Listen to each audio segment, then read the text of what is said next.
Et si la stabilité de tout un pays pouvait s'effondrer en une nuit, sans un seul tir? Imaginez, des dizaines de milliards d'euros qui disparaissent, la flotte commerciale d'un pays soudainement piégé dans ses propres ports, et tout cela, à cause d'une simple signature. C'est exactement ce qui vient d'arriver à la Pologne. Un geste, un acte juridique signé à Moscou, et voilà Varsovie coupée du monde, ses artères maritimes paralysées, ses ambitions économiques réduites en poussière. En quelques heures, le cœur logistique de la Pologne, les ports de Gdansk et Gdynia, autrefois promesses de prospérité, se retrouvent vides, ou presque. Les navires attendent, les cargaisons ne bougent plus, les tankers d'énergie sont bloqués. Les compagnies d'assurance multiplient les alertes, les tarifs explosent, et les investisseurs fuient. Pendant ce temps, la bourse s'effondre, les lignes de production ralentissent, et le rêve de faire de la Pologne une porte d'entrée de l'Europe s'évapore. Le plus sidérant, tout a eu lieu dans les règles, sur le papier. La Russie n'a tiré aucun missile. Elle a simplement élargi, au nom d'un exercice formel, des zones d'exclusion maritime, rendant la navigation impossible pour une durée indéterminée. Derrière le masque du droit international, c'est un véritable choc géopolitique qui explose. La Baltique, jadis mer d'échange, devient le terrain d'un nouveau type de guerre, là où un stylo remplace le canon, où la légalité masque la coercition. Pour la Pologne, le risque est immense. Faillite nationale, perte de confiance des partenaires et surtout, isolement logistique. Mais ce qui se joue ici concerne toute l'Europe. Si la Baltique peut devenir une arme, qui sera la prochaine cible? Pour comprendre comment on en est arrivé là, revenons quelques jours avant la crise, à Varsovie. La Pologne rêvait de devenir le portail économique de l'Est européen. Il y a quelques mois encore, le gouvernement de Donald Tusk affichait de grandes ambitions. Transformer les ports de Gdansk et Gdynia en véritables hubs régionaux, attirer les investisseurs, capter le flot des marchandises asiatiques et surtout, s'imposer comme le cœur logistique de l'Europe centrale. La Baltique, ce bras de mer longtemps perçu comme une simple frontière, devenait dans la vision polonaise la clé de la croissance, la porte d'entrée des énergies, des biens, du développement. Mais derrière cette dynamique, un point faible majeur, une dépendance extrême à ces routes maritimes, sans véritable plan B. Presque tout passe par la mer. Pétrole, gaz, composants industriels, produits chimiques, pièces automobiles. La colonne vertébrale de l'économie polonaise repose sur ce corridor baltique. Ce que personne n'avait vraiment anticipé, c'est que la Russie, elle aussi, observait attentivement cette montée en puissance polonaise. À Moscou, un tout autre scénario se préparait. Officiellement, il ne s'agissait que de simples exercices militaires en mer Baltique, annoncés dans le strict respect des procédures internationales. Sur le papier, rien d'illégal. Mais très vite, la réalité sur le terrain a dépassé le cadre rassurant des notifications diplomatiques. À Gdansk, la tension est montée d'un cran. Les porte-conteneurs sont restés à l'arrêt. Les tankers d'énergie se sont vus ordonnés d'attendre. Les compagnies réclamaient des garanties de sécurité ou demandaient à rediriger leurs navires. Les opérateurs polonais espéraient au départ une manœuvre passagère, mais dès la fin de journée, le doute n'était plus permis. Ces exercices étaient en fait sans limite de durée. Soudain, la Baltique, qui devait symboliser le renouveau polonais, s'est transformée en goulot d'étranglement. Les flux commerciaux se sont figés. Les retards, les ruptures de stock, les pertes en milliards, la fuite des contrats vers des ports concurrents. Tout s'est enchaîné, révélant à quel point ce lien maritime, pourtant légalement protégé, était aussi une vulnérabilité fatale. Mais comment un exercice militaire ordinaire s'est-il mué en arme économique redoutable? Un blocage sans fusil, sans missiles, le pouvoir d'une simple notification maritime. Tout a commencé par un message d'apparence banale. La Russie annonçait de nouveaux exercices militaires en mer Baltique, avec des zones de navigation temporairement restreintes. Mais derrière ce vocabulaire technique, la réalité était tout autre. En quelques heures, les cargos polonais se sont retrouvés immobilisés, les tankers coincés aux abords des ports, et les compagnies d'assurance maritime ont fait grimper en flèche leurs tarifs, dans une atmosphère d'incertitude totale. Les échanges semblaient suspendus. chaque navire attendant désespérément une autorisation qui ne venait pas. Rapidement, ce qui ressemblait à une simple mesure de précaution s'est transformé en véritable interdiction. Les assureurs, prudents, limitaient leur couverture. Les grands groupes logistiques redoutaient la contamination de toute la chaîne d'approvisionnement. Carburant, métaux, composants industriels, tout était bloqué. Les premières pertes chiffrées tombaient. Contrats rompus, marchandises déviées vers d'autres ports, chaînes de production stoppées net. En quelques jours, la Pologne voyait s'évaporer des milliards de zlotys et l'avenir de certains secteurs entiers, plongés dans l'incertitude. Varsovie a vite compris qu'il ne s'agissait pas d'un simple incident technique. Ce blocage méthodique révélait une paralysie structurelle, imposée à distance, sans même qu'un coup de feu ne soit tiré. Pourtant, du côté russe, on affichait une sérénité glaciale. Officiellement, rien d'illégal. Moscou affirmait respecter scrupuleusement le droit international, invoquant le besoin de sécurité à ses frontières et la légitimité d'exercices militaires. Les mots étaient polis, mais le message était clair. La Russie n'avait aucune intention de reculer. Dans les chancelleries européennes, la stupeur dominait. Bruxelles a bien réagi, exprimant une profonde inquiétude et promettant d'étudier les aspects juridiques.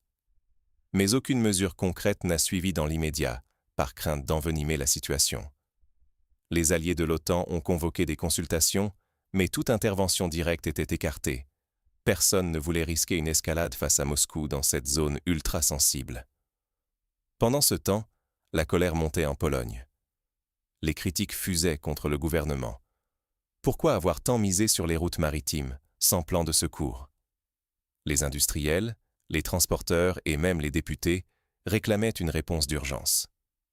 Mais face à la froideur de leurs alliés et la détermination de la Russie, la Pologne se retrouvait seule, confrontée au risque de pertes économiques colossales, d'atteinte à sa réputation internationale, voire d'une crise politique interne en cas de défaut financier. Ce bras de fer, sans fracas ni détonation, révèle alors un nouveau rapport de force. Quelles seront les conséquences à moyen et long terme? Et que cache réellement cette stratégie de contrôle de la Baltique? Quand l'économie suffoque, la colère populaire gronde sous la surface. À Varsovie, la crise prend une tournure politique explosive. L'opposition attaque ouvertement le gouvernement, dénonçant l'absence de plan B face à l'asphyxie commerciale. Dans les rues comme dans les entreprises, on exige des solutions rapides. Un dirigeant portuaire le résume: « Si ça dure 1 mois, on perd une année de croissance. 3 mois, c'est une décennie envolée. » La pression est immense. Entrepreneurs, dockers, transporteurs, tous redoutent une vague de faillites et de licenciements, alors que les délais s'allongent et que les prix s'envolent. Au sommet de l'État, la panique n'est pas loin. Dans l'aile économique du gouvernement, certains parlent d'urgence à diversifier les approvisionnements. Mais par où commencer? Les alternatives terrestres via l'Allemagne ou la Scandinavie exigeront des années et des milliards. En attendant, la Pologne étouffe, prise au piège d'une mer qui lui échappe. Sur la scène internationale, c'est l'embarras. Les alliés de l'UE et de l'OTAN hésitent à s'engager, de peur de provoquer une escalade incontrôlable. Personne ne veut franchir la ligne rouge. La Baltique, autrefois passage vital, devient soudain un champ de mines juridiques et stratégiques. Un silence gênant s'installe, révélant à quel point l'équilibre régional est fragile. Mais le choc va bien au-delà des frontières polonaises. Dans les autres pays riverains, la crise fait l'effet d'un électrochoc. Les ports lituaniens renforcent leur contrôle, la Lettonie et l'Estonie réévaluent discrètement leur doctrine de défense et leur plan logistique. Tous comprennent que les règles du jeu peuvent être réécrites du jour au lendemain, et que la loi internationale, si rassurante hier, n'est plus un vrai bouclier. Des experts le disent, la Baltique n'est plus simplement un couloir de transit, mais un terrain d'expérimentation pour un nouveau type de chantage. Désormais, celui qui contrôle la circulation maritime détient un levier économique et politique sans précédent. Le risque? Une déstabilisation politique durable, la montée d'une défiance populaire et la contagion de ces méthodes à d'autres régions d'Europe. Face à cette nouvelle donne, la question brûle les lèvres. La Pologne et ses partenaires sauront-ils s'adapter et tirer les leçons de cette démonstration de force? À l'ère des guerres juridiques et économiques, survivre exige plus qu'une armée. Ce que la crise de la Baltique révèle, c'est qu'aucun port, aucun corridor, aucune économie n'est à l'abri quand le droit devient une arme et que la mer, jadis symbole de liberté, bascule sous contrôle stratégique. Face à cette nouvelle réalité, quelle est la marche à suivre? Première leçon. La diversification n'est plus une option, c'est une question de survie. Miser sur un seul accès maritime, c'est offrir à l'adversaire un bouton d'arrêt immédiat. Pour la Pologne, cela signifie investir rapidement dans des routes terrestres alternatives, renforcer les liaisons ferroviaires avec ses voisins et développer d'autres ports, mais aussi chercher des partenariats énergétiques hors du champ d'influence russe. C'est une mutation profonde qui exige des milliards et du temps, beaucoup de temps. Les infrastructures ne se déplacent pas du jour au lendemain. Chaque nouvelle voie, chaque terminal, chaque pipeline prend des années à sortir de terre. Deuxième leçon. Les gouvernements doivent apprendre à agir sous pression, pas seulement militaire, mais aussi juridique et économique. Aujourd'hui, un simple acte légal, comme la fermeture d'un couloir maritime, peut paralyser un secteur entier. Les décideurs doivent anticiper ces coûts, élaborer des réponses rapides et surtout renforcer la coopération au sein de l'Union européenne. Car la Baltique, test grandeur nature, expose la vulnérabilité de toute l'Europe.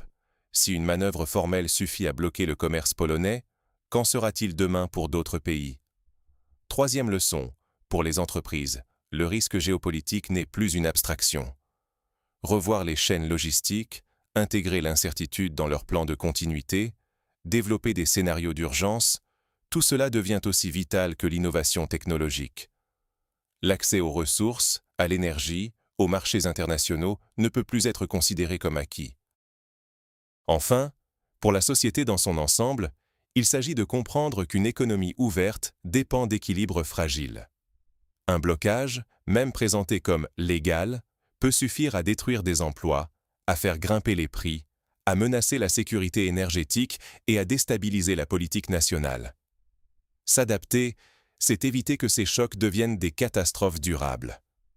Ne pas tirer les leçons de la Baltique, ce serait exposer toute l'économie à des chocs futurs, plus imprévisibles et peut-être encore plus brutaux. Car derrière cette tempête, une question reste brûlante. Quel choix s'offre désormais pour éviter le prochain piège? La Baltique n'est plus qu'une mer. C'est un miroir de notre vulnérabilité collective. Ce qui se joue ici, ce n'est pas seulement une querelle entre Varsovie et Moscou, ni même un simple bras de fer économique. C'est une démonstration brutale de la manière dont, aujourd'hui, une signature sur un document ou une décision prise dans les coulisses du pouvoir peut paralyser tout un pays.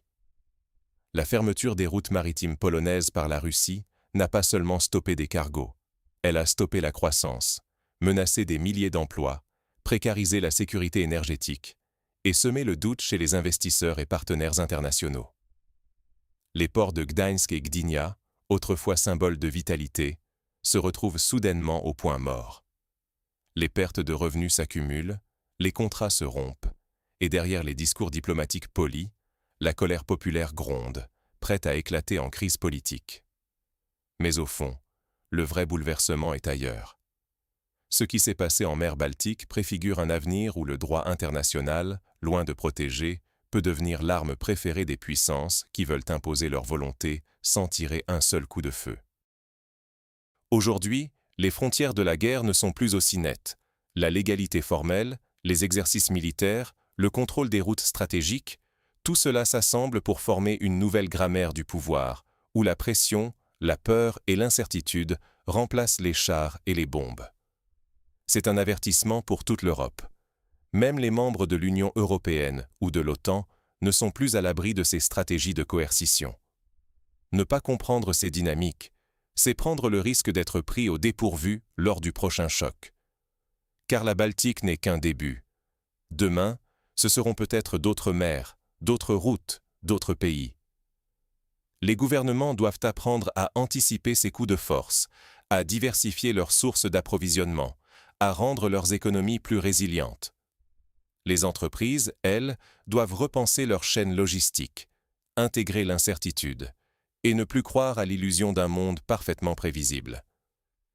Et vous, spectateurs, pourquoi est-ce que cela vous concerne? Parce que l'économie, l'énergie, voire la stabilité politique de l'Europe tout entière, peuvent, du jour au lendemain, être bouleversées par des décisions prises loin des regards. Comprendre ces nouvelles formes de pouvoir, c'est se donner une chance d'agir, de s'adapter et de ne pas subir. Face à cette mutation silencieuse, une question s'impose. Sommes-nous prêts à reconnaître que la stabilité n'est plus acquise et à penser l'avenir autrement?